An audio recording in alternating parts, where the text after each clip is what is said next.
Hi guys, నాకెందుకో ఒకటి share చేసుకోవాలనిపిస్తుంది. ఏంటంటే నా మెంటాలిటీ ఎట్లుంటుందంటే, ఏమన్నా చిన్న పని చేద్దామన్నా కూడా ఆ నలుగురు ఏమనుకుంటారా నన్ను చూసి అట్లా అని చెప్పేసి అనుకుంటూ ఉంటాను. నార్మల్గా మ్యాటర్ ఏంటంటే మనల్ని నోటీస్ చేసే అంత టైం అయితే ఎవరికి లేదు, ఎవరి బిజీ స్కెడ్యూల్స్లో వాళ్ళు ఉన్నారు. కానీ నాకేమనిపిస్తుంది అంటే, ఏమైనా రెడీ అయినప్పుడు ఏమైనా ఫోటో తీసుకుందామంటే ఎవరన్నా చూస్తారేమో చుట్టుపక్కల, అట్లా అని చెప్పేసి ఆ థాట్స్ అయితే చాలా చాలా ఉంటాయి.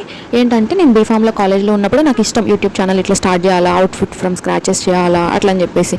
కానీ ఆ నెగిటివిటీ నేను బేర్ చేయగలనా, ఆ కమెంట్స్ని నేను తట్టుకోగలనా, ఇవన్నీ ఉండి నా మైండ్లో నేను చేయలేదు. కానీ ఇప్పుడు మాత్రం ఎవరేమనుకుంటే అనుకొని సరే చూసుకుందాం అని చెప్పేసి నేనైతే ఒక స్టెప్ అయితే వేసినాను. సో నాలాగా మీరు కూడా నలుగురు ఏమనుకుంటారు, ఈ చుట్టుపక్కల వాళ్ళు ఏమనుకుంటారు అనేది ఉంటే మైండ్లో నుంచి ఫస్ట్ ఇమీడియట్గా ఇప్పుడే తీసేయండి. ఎందుకంటే ఎవరి నొప్పి వాడే భరించాలి. ఎలాంటి హెల్ప్ కావాలన్నప్పుడు ఎవరు కూడా మనకి రారు. So don't depend on any one in any situation. Believe your self అనేది మాత్రం నేను గట్టిగా చెప్పాలనుకుంటున్నాను. ఇప్పుడు మీకు చెప్తున్నా కూడా స్టిల్ నా మైండ్లో తెలుసు. ఇప్పటికీ నేను యూట్యూబ్లో ఇన్స్టాలో అప్లోడ్ చేస్తూ ఉంటాను కదా, నాకు కూడా మైండ్లో అవే తిరుగుతూ ఉంటాయి, ఈ వీడియో కొంచెం ఓవర్గా ఉందా ఏమన్నా ఉందా అని. కానీ మీతో పాటు నేను కూడా అది నా మైండ్లో నుంచి రిమూవ్ చేస్తాను. సో కలిసి మనం ఆ పని చేద్దాం, ఓకేనా? ఇక మన సోది అయిపోయింది. Bye bye.